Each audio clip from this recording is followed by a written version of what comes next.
This is Barry Zalma speaking for Claim School Incorporated's blog, Zalma on Insurance. Today we're going to talk about why the United States District Court is holding fraud in abeyance and why the court restrained healthcare providers' attempts at fraud. Finding that there were illegal financial agreements between healthcare providers, the United States District Court for the Eastern District of New York stayed all attempts by multiple healthcare providers to enforce claims against insurance companies for no-fault injuries allegedly happening and treated by these healthcare providers. The plaintiffs are multiple GEICO companies who issue auto insurance in the state of New York, and the defendants were Akiva Imaging Inc, Rashbi Diagnostics Imaging, and dozens of other healthcare providers listed as defendants. The defendants contended that the scheme did not reach the size and complexity required by the circuit in various other cases to find serious questions going to the merits and to apply the exceptions to the FAA and AIA. Serious questions exist, according to the court, by virtue of the scheme's complexity. The complaint describes a web of interconnected relationships among the various defendants and illegal financial arrangements, tying many of the defendants together.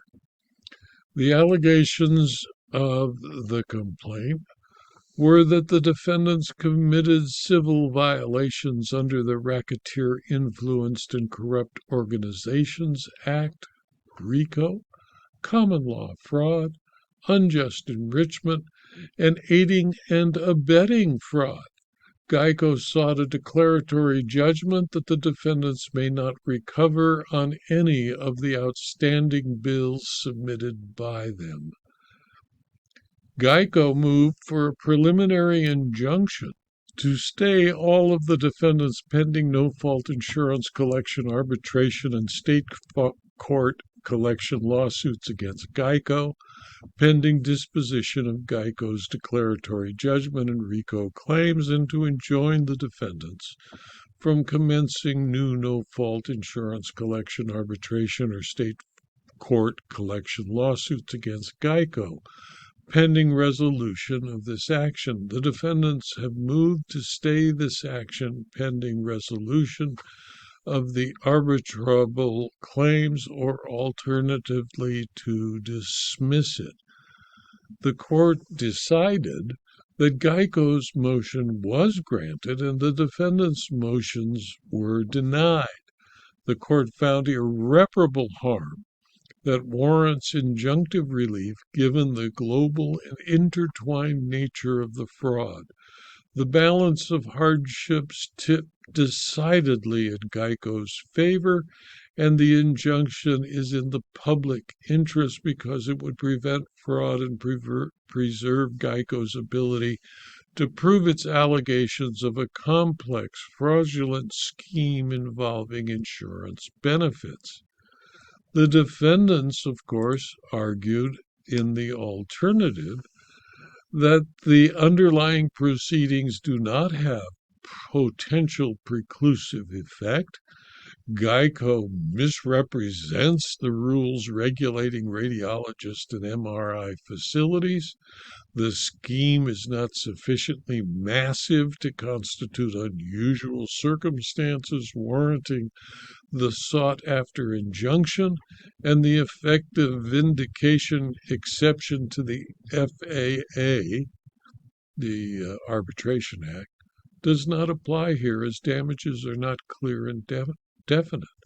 The court did not find those arguments persuasive, and therefore the court waived the Rule 65C bond requirement so that the GEICO companies did not have to post a bond while litigating the issues. The defendants alternatively asked the court to dismiss GEICO's complaint for lack of RICO statutory ripeness, failure to plead fraud with sufficient particularity under Federal Rule of Civil Procedure 9b, and asserting claims already decided by the underlying arbitration and state court suits and thus precluded by res judicata.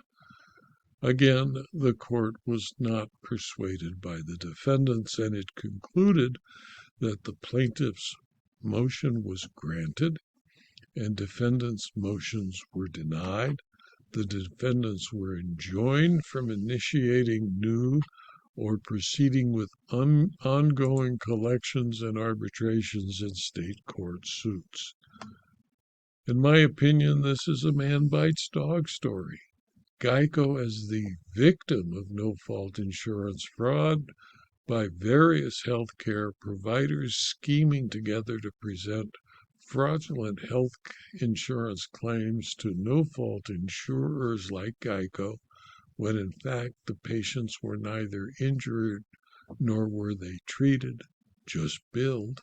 The court stopped the bleeding. The trial will be very interesting, where the victim of a fraud seeks indemnity from the alleged fraudsters. This video was adapted from my blog, Salma on Insurance, which is available free to anyone who clicks on the URL salma.com/blog. You can subscribe to this blog, and if you do, you'll receive notice of every blog posting, usually 5, sometimes 6 a week. And you'll also gain access to the more than 5,050 blog postings. Please tell your friends and colleagues about this blog so that they too can subscribe. And if you're interested in further detail about insurance, insurance claims, insurance law, and insurance fraud, please consider subscribing to my Substack publications.